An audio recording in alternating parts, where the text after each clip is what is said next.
माता की, भारत माता की, वंदे वंदे। आ नगर એ મેઘાણીની કર્મભૂમિનું નગર છે। અહીંયા પડખે પડખે કંઈક જુદા જુદા વાયરા વાય છે એવા સમાચાર મને મળ્યા। ભારતીય જનતા પાર્ટીની સામે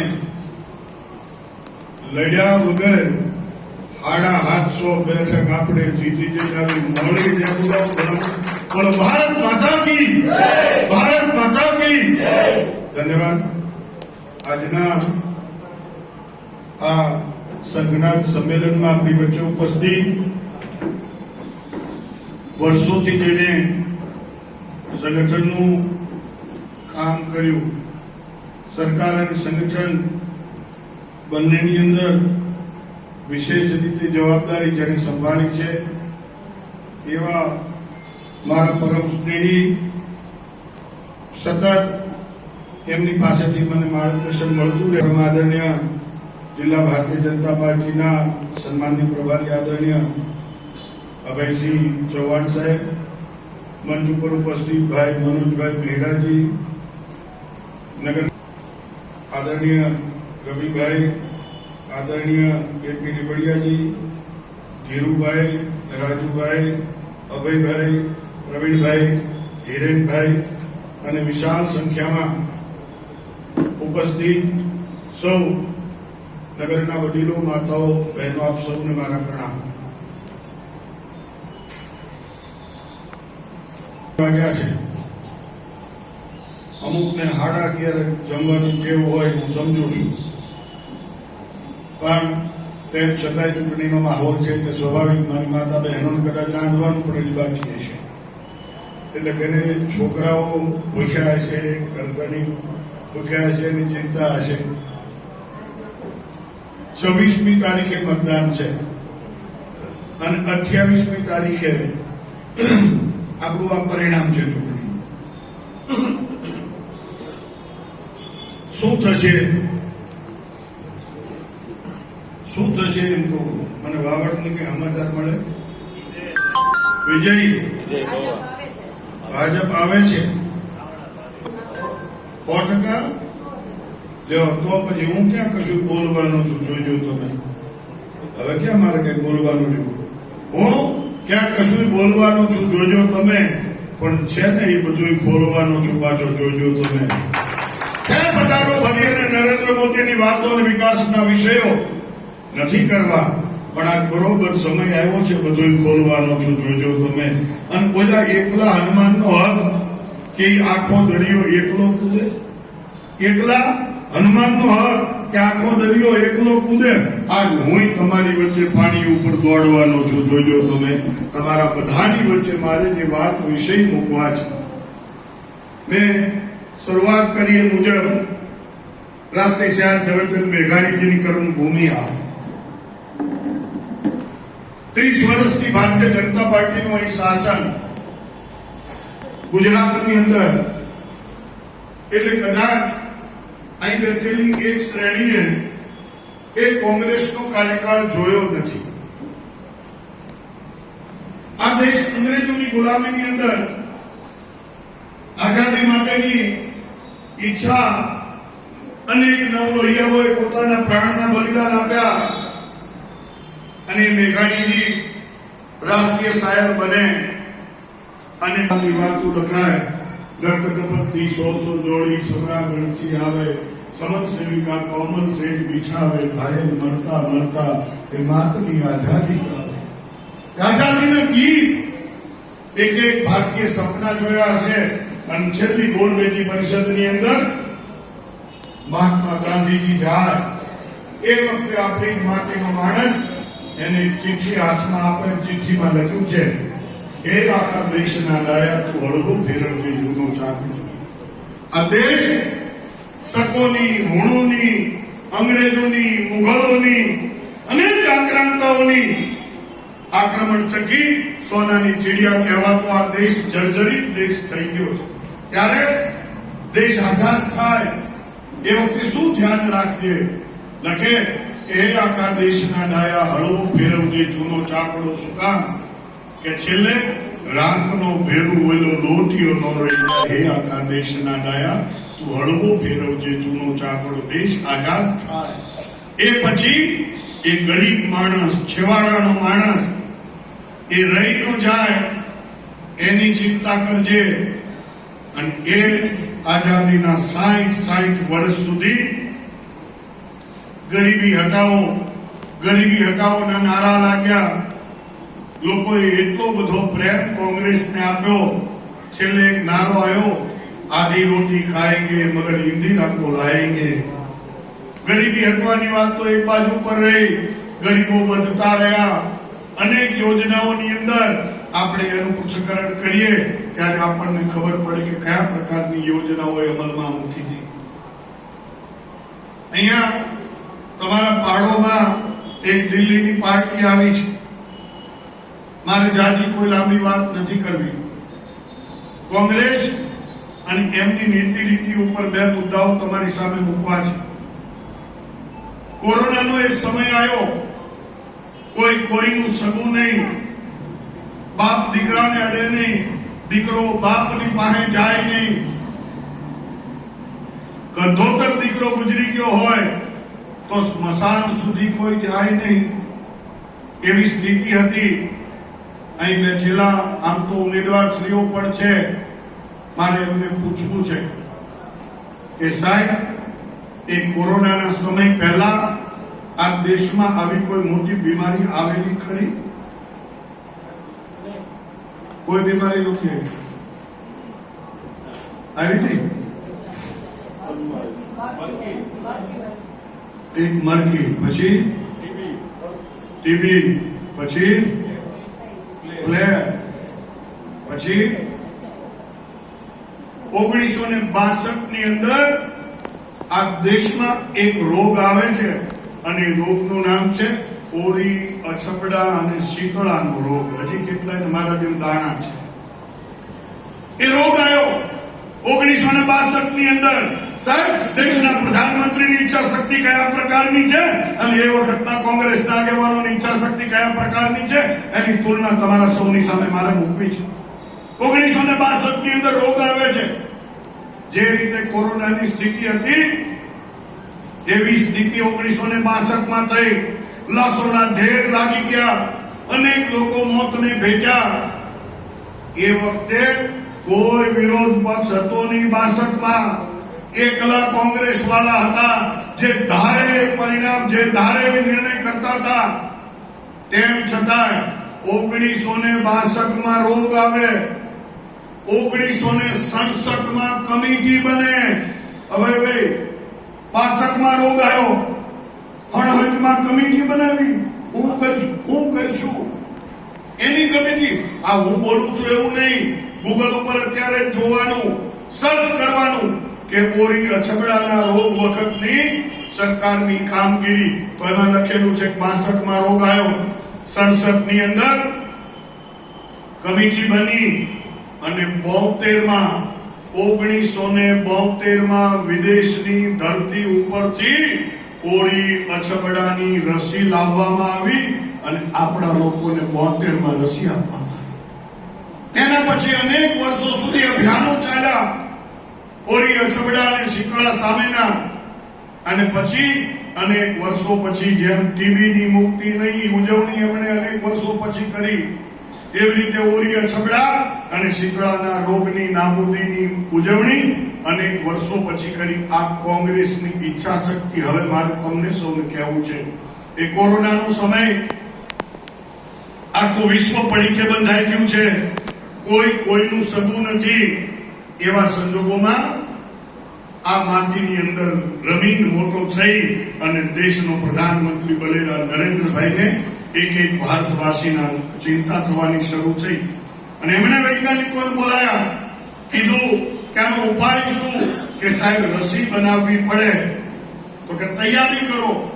અને એ વખતે નરેન્દ્રભાઈને વૈજ્ઞાનિકો એવું કહે, સાહેબ, પરીક્ષણ કરતા કરતા ઓછામાં ઓછા 2 વર્ષ થાય.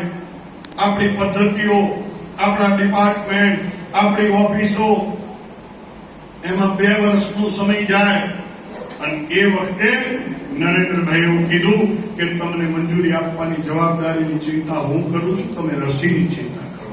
અને ગણતરીના દિવસોમાં સાહેબ, ગણતરીના દિવસોમાં આપણને એક નહીં 2 વેક્સિન આપી અહીં બેઠેલા બધા જે છે એને સુરક્ષિત કરવાનું કામ કોઈએ કર્યું હોય એ પ્રધાનમંત્રીનું નામ છે નરેન્દ્ર મોદી સાહેબ. ક્યાં પેલો 62 અને 72, ક્યાં ગણતરીના દિવસો સાહેબ? અહીંયા જે બાજુમાંથી વાયરસ આવે છે, ખાલી જ્ઞાતિના નામે ઝેર ઓકવાનું, જાતિના નામે ઝેર ઓકવાનું, આ લોકોને ગુમરાહ કરવાનું. એને પૂછજો કે કોરોના વખતે ક્યાં ગયા હતા ભાઈ? એક પણ કોંગ્રેસનો આગેવાન એ કોરોનામાં તમારા ઘર સુધી ટિફિન પહોંચાડવા આવ્યો હોય તો એને ચોક્કસ મત આપજો. હું આખા રાજ્યનું ભ્રમણ કરું છું. માન્ય ભાઈએ વાત કરી, છેલ્લા 13-14 દિવસથી સતત રોજની 4-5 સભાઓ હોય છે અને આમાં સંગઠનના કામને રિલેટેડ બધા લોકોને મળવાનું થાય છે. સાહેબ, જ્યાં જઈ પૂછીએ ત્યારે એવું કે કોરોના વખતે પોતાના પ્રાણના, પોતાના જીવની ચિંતા કર્યા વગર લોકોની વચ્ચે માથે કફન બાંધી કોઈ ફરતું હતું ને તો એ ભારતીય જનતા પાર્ટીના કાર્યકર્તાઓ સાહેબ ફરતા હતા. ધારાસભ્ય માન્ય દેવી કાગડિયાજી, આપણે સૌ એમને તાળીઓથી વધાવી. માન્ય ભાઈ, એક જિલ્લાની અંદર મારે જવાનું થયું અને જિલ્લાનો કાર્યકર્તાનો દાખલો જ્યારે મારી સામે આવ્યો, મારી આંખમાંથી પણ આંસુ આવ્યા. ઘટના એ હતી કે કોરોનાનો એક કાર્યકાળ હતો, તમે બધા જાણો છો. કોઈના પિતાજી પામ્યા, કોઈનું સુહાગ ઉઠાણું, કોઈનું જુવાન જોત ભાઈ વયો ગયો. લાશોના ઢગલાઓ હતા સ્મશાનની અંદર. એક કાર્યકર્તાએ મને કીધેલી વાત છે, મને કે અમે સ્મશાનની અંદર જે ડેડ બોડી આવે ને એની વ્યવસ્થાઓમાં હતા. એક ડેડ બોડી આવે છે અને એની પાછળ 8, 10, 15 જણાનું એક જૂથ આવે. એમાં એક બેન બહુ આક્રંદ કરે છે, બહુ જ રડે છે. અમે ત્યાં જઈએ છીએ અને સાંત્વના આપીએ છીએ અને કહીએ છીએ કે બેન, આ કોરોનાએ કેટલાય લોકોને ભરખી લીધા છે, હશે તારો કોઈ સ્વજન વયો ગયો છે, બેન શાંતિ રાખે અને આશ્વાસન આપે. પેલી બેન છાની રહેતી નથી. આપણા કાર્યકર્તાઓમાંથી કોઈ પૂછે છે કે બેન આટલું બધું કેમ રડો છો? અને એ વખતે બેને એવું કીધું કે એટલા માટે રડું છું કે નાની ઉંમરે વૈધવ્ય આવ્યું હતું, વિધવા થઈ, એકનો એક દીકરો હતો, એના ઉપર આખો રંડોપો મેં ગાળ્યો અને એ દીકરો એના લગ્ન મેં નક્કી કર્યા હતા. આજથી 15 દિવસ પછી એના લગ્ન હતા. એની લાશ આવીને એટલા માટે રડું છું. બધા એવું કીધું કે હશે બેન છાની રહી જા. બેન છાના નથી રહેતા. કે કેમ છાના નથી રહેતા? અને એ વખતે માએ એવું કીધું કે ઈચ્છા એક હતી, એકનો એક દીકરો છે, એને પીઠી ચોળવાની મને ઈચ્છા હતી.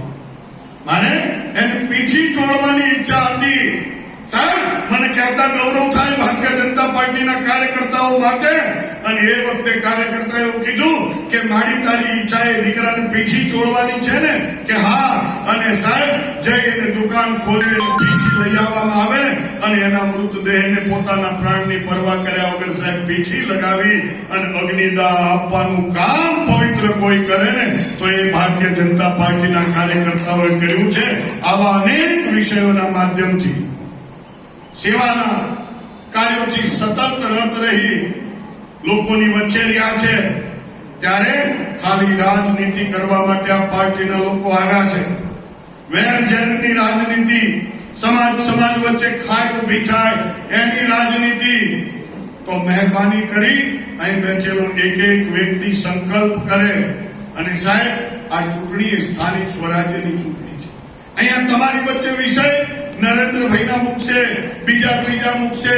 સાહેબ, અહીંયા સુખાકારી આપણા ઘર સુધી રોડ, રસ્તા, લાઇટ, પાણી, ગટર એની વ્યવસ્થાઓ એ ભારતીય જનતા પાર્ટીના સુશાસનની અંદર થઈ છે. આપણા સતત લોકોની વચ્ચે રહેતા ધારાસભ્ય આપણા સૌની વચ્ચે રહી અને વિકાસના અનેક કામો અનેક ફળ આપણા ઘર સુધી પહોંચ્યા છે, ત્યારે આપણે કોઈ જાતિવાદમાં આવ્યા વગર, કોઈ કોમવાદમાં આવ્યા વગર, કોઈ બીજી વાત વિષયની અંદર આવ્યા વગર, દિલ્હીની અંદર નરેન્દ્રભાઈ બેઠા છે, ગાંધીનગરમાં ભૂપેન્દ્રભાઈ બેઠા છે, અહીંયા વિધાનસભાની અંદર જેવી કાકડિયા છે, અમારી નગરપાલિકાની એક પણ કડી તૂટે નહીં એની ચિંતાએ બેઠેલી ટીમ કરે એવી વિનંતી આપ સૌને કરવા માટે આવ્યો છું. આ સ્થાનિક સ્વરાજ્યની ચૂંટણી છે, ત્યારે આપણી આખી નગરપાલિકા મને વાત કરી કે મૂળ જનસંઘથી જોડાયેલી આપણી આ નગરપાલિકા છે, ત્યારે સાહેબ ચિંતા એટલી જ કરજો. આપણે સૌરાષ્ટ્રમાં કહેવત છે, ડોશી મરે એમાં વાંધો નહીં પણ જમ ઘરનો ભાળી જાય એની ચિંતા કરજો.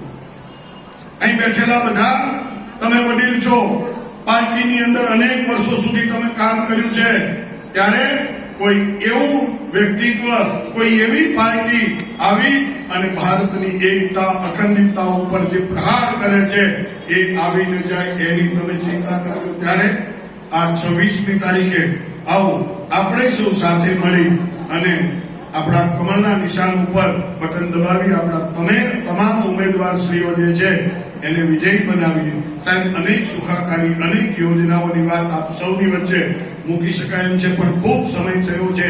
એના નાતે વળીએ આપણે કહીએ છીએ કે અમે બહારગામ જઈએ ત્યારે ગામનું કોઈ નાનું ગાણા મળે તોય ક્યાંથી, તો આ તો આપણી માટીમાંથી રમીને મોટો થઈ અને ખાલી ગુજરાતને ગૌરવ નહીં, ભારત આખાને ગૌરવ અપાવે એવું કામ નરેન્દ્રભાઈ કર્યું છે. એવી મજબૂત ઈચ્છા શક્તિ સાથે કામ કરી રહ્યા છે. સાહેબ, હું ભણતો તો ત્યારે પેલું ગીત આવતું, ઝંડા ગીત, વિજય વિશ્વ તિરંગા પ્યારા, ઝંડા ઊંચા રહે હમારા. આ વાત ગળે નહોતી ઉતરતી કે મારો તિરંગો વિજય વિશ્વ કેમ રીતે બને, પણ ઘટના બે તમારી સામે મૂકવી છે. એ રશિયા અને યુક્રેનનું યુદ્ધ થયું, 22,000 થી વધારે ભારતીયો ત્યાં ફસાયેલા છે, એને કેવી રીતે લાવવા એની ચિંતા શરૂ થઈ. દેશોએ યુદ્ધ વિરામની જાહેરાત કરી અને 2 કલાક સુધી બધા ભારતીયોને અમે જવા દેવા માટે થઈ અને મંજૂરી આપવામાં આવી, પણ નીકળવું કેવી રીતે તૈયાર થયો કે જે બસની અંદરથી એરપોર્ટ સુધી જાય એના ઉપર ભારતનો તિરંગો લહેરાતો હશે, એના ઉપર કાંકરી ચાળો કરવામાં નહીં આવે. અને આ ચિત્ર જ્યારે આપણે જોયું, બસ ઉપર તિરંગો લહેરાતો હતો, એક એક ભારતીયના હાથની અંદર તિરંગો હતો, માં ભારતીનો જય ઘોષ બોલાતો હતો, અને એવા વખતે આપણી છાતી ગજગજ ખુલે કે હવે વિજય વિશ્વ તિરંગા પ્યારા, ઝંડા ઊંચા રહે હમારા. એની ઘટના તાજેતરની અંદર ઈરાન અને અમેરિકાનું યુદ્ધ થયું. આપણે ત્યાં કૃત્રિમ રીતે ગેસની તંગી ઊભું કરવાનું કામ એ વિપક્ષના લોકોએ કર્યું. ક્યાંક મેં તો અમદાવાદમાં પણ જોયું, ક્યાંક વિપક્ષના લોકોએ કૃત્રિમ રીતે પેટ્રોલ ડીઝલને પણ તંગી ઊભું કરવાનું કામ અને હિન્દ કક્ષાનું કામ એમણે કર્યું. ત્યારે આપણા હોર્મુઝની ખાડીમાંથી 2 જહાજ આવતા હતા ગેસના, અને હોર્મુઝની ખાડી બંધ કરી દેવામાં આવી. અને એ વખતે દેશના પ્રધાનમંત્રીની એ વિશ્વ મિત્ર હોવાના નાતે ઈરાન એવું કે ભારત એ તો અમારો મિત્ર દેશ છે, ભારતના તમામ જહાજો જે છે એને હોર્મુઝની ખાડીની અંદરથી અમે સહી સલામત જવા દઈશું. આ પ્રકારનું વિશ્વ કક્ષાએ જેણે નેતૃત્વ ઊભું કર્યું છે એ નરેન્દ્રભાઈના હાથ મજબૂત કરવા માટે થઈ આપણી પંચાયતની, આપણી નગરપાલિકાની કડી એ મજબૂત બને એના માટેની ચિંતા કરજો એવું આપ સૌને અમે વિનંતી કરવા આવ્યા છીએ. અને ખાસ કરી અને ઉમેદવારશ્રીઓ, હવે જે 5-7 દિવસ બાકી છે ત્યારે તમને બધાને પણ મારે કહેવું છે. હું ડોક્ટર એપીજે અબ્દુલ કલામને કાકડિયા સાહેબ વાંચતો હતો. એને એના જીવનના 3 મંત્રો એમાં લખ્યા છે. હવે ભાઈ અહીંયા ઉમેદવારો છે ને, ધન્યવાદ, મોટા ભાગે ઉમેદવાર બેઠા છે. એના 3 મંત્રો છે, એ મારે તમને કહેવા છે. અબ્દુલ કલામ આઝાદ, આ રાષ્ટ્રના રાષ્ટ્રપતિ સાહેબ, સાયકલ લઈ અને છાપાની ફેરી કરવા વાળો વ્યક્તિ આ દેશનો રાષ્ટ્રપતિ બને કેવડી મોટી તપશ્ચર્યા છે માણસની. અને એને એવું કીધું માની સફળતાના 3 મંત્ર છે, તમારે શું એ નક્કી કરવાના છે. પહેલું એને એવું કીધું what can I believe, what can I give. પહેલો મંત્ર વોટ કેન આઈ ગીવ. સાહેબ તમારા હૃદયમાં આ મંત્ર રોજ બોલાવવો જોઈએ. ઇંગ્લિશ છે વોટ કેન આઈ ગીવ, એનું ગુજરાતી થાય છે હું મારા સમાજને શું આપી શકું. રોજ વેદના વણાવી જોઈએ. હું ભારતીય જનતા પાર્ટીનો નગર સેવક છું, મારા વિસ્તારને શું આપી શકું. બધાને હું બે હાથ જોડીને વિનંતી કરું છું. ઘણા લોકોને પૂછું તો કાનમાં મને એવું કહે કે સાહેબ અમને તમારી રાષ્ટ્રવાદની હારે કશું લેવા દેવા નથી, અમે તો અમારા ચોક્કસ મકસદ માટે આવ્યા છીએ. ત્યારે હું કહું કે સાહેબ પ્રસિદ્ધિ પૈસો એ બધું ખૂટી જશે, પણ તમને ભારતીય જનતા પાર્ટીએ જવાબદારી આપી, તમે નગર સેવક બન્યા છો તો તમારે મેળવવું શું જોઈએ? મેળવવું જોઈએ લોકોના આશીર્વાદ. ક્યારેક કોઈ વિધવા મા હોય ને એની પાસે જઈને બેસજો, ક્યારેક કોઈ નિરાધાર મા બાપ હોય એની પાસે જઈને બેસજો. એના આંસુ લૂછવાનો સમય ભારતીય જનતા પાર્ટીએ તમને આપ્યો છે, ત્યારે હૃદયમાં રોજ વેદના વડાવી જોઈએ. વોટ કેન આઈ ગીવ, હું શું આપી શકું, મારા થકી હું મારા સમાજનું શું ભલું કરી શકું. આની વેદના રોજ વડાવી જોઈએ. બીજા નંબરે એમણે કીધું વોટ કેન આઈ ફોરગીવ. એનું ઇંગ્લિશ એનું ગુજરાતી થાય હું રોજ શું જતું કરું, શું ભૂલી જવું. આપણે ભૂલતા નથી સાહેબ, આપણે તો દાવ લઈએ. તેથી પેલા આમ કર્યું હતું ને, આજે એને પાડી દેવો છે. આ પાડી દેવા માટેનું માધ્યમ નથી સાહેબ. વોટ કેન આઈ ફોરગીવ, હું શું ભૂલી જવું, શું જતું કરું, એ હૃદયની અંદર રહેવું જોઈએ.